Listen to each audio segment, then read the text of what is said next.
export a database from Direct Admin. First of all, you have to log in to your Direct Admin account. After that, you need to find the PHP-MI Admin option under the Extra Feature tab. Click on PHP-MI Admin to access databases.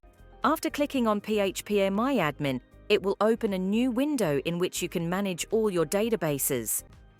Select your required database to export. After selecting the database, you can export it from the Export tab. Click on the Export tab.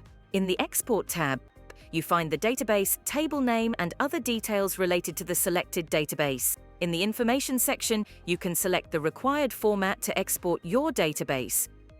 We are exporting this database in SQL format, so we will select SQL. Click on the Export button. It will take a few minutes to download the selected database to your local system. After downloading, you can store this downloaded database as a backup or for other uses. Contact us at support@itcompany.services.